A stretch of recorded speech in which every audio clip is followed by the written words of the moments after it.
Boker Tov, my sweetest friends. Hope you're having a beautiful day so far. When thinking about communication, there's three parts of communicating. There is a sender, there is a message, and there is a receiver.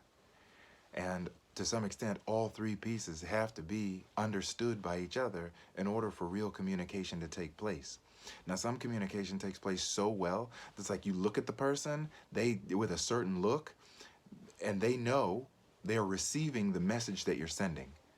Whereas with other people, you may say one thing, you may do one thing, and the exact opposite message is received by the receiver.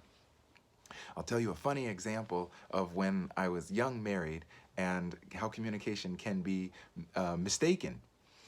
So we were young married. We had just gotten done, with Shabbos, and so I was cleaning some dishes in the kitchen while my wife was putting our newborn to sleep. And I was thinking to myself, she's gonna be so excited. She's gonna come out. The dishes are gonna be done because normally she had done the dishes, but with a new baby, it's really hard to do those things. And so I was thinking, I'm gonna pick up the slack. I'm gonna be a good husband, a good father, and so there it is, right? So she comes out of the room and I'm doing the dishes and I smile at her like, hey, look, now we're gonna have a little bit more time together just to hang out. And she kind of gives me like this little bit of a frown.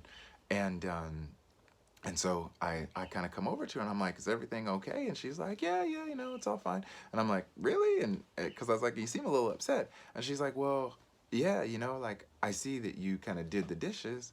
And I know, that the message you're trying to tell me is like, you're slacking off. And I was like, oh, wow. I said, I didn't mean that at all. I said, what I was trying to do was trying to do the dishes to be helpful so that we could have more time together. And she was just like, wow. She's just like, her interpretation of the message that I was sending was not, interpreted correctly or not what I was intending. And so, this happens oftentimes in young marriages where people have expectations. And I think she thought I had the expectation that she would do those things, and that I was the man and I'm not supposed to do any of that. And so I was sending her a message, and I think at an earlier stage in my life, I may have thought those things. But at this stage in my life, thank God I had matured a little bit and realized that, it took two in a marriage.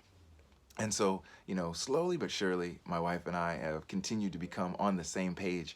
And a lot of the messages we send now is just with a look, and the person kind of receives and gets it. But oftentimes, early in marriage and or in relationships, messages can be misunderstood. And it's only through the communication where those things can be reconciled. And so just really encouraging more and more communication. Instead of just assuming that a message is saying this or assuming that this is what you're giving over in a message that you're sending, recognize that even when it's very clear words that you think should be exactly this and understood this way, it very well, going through another person's system, could be completely understood in a completely different way. And so recognize that and recognize that there might be added communication that's needed in order for there to be the clear, sender, message, and receiver. And so that real good communication can take place. Have a beautiful day. Take care of yourselves and take care of others.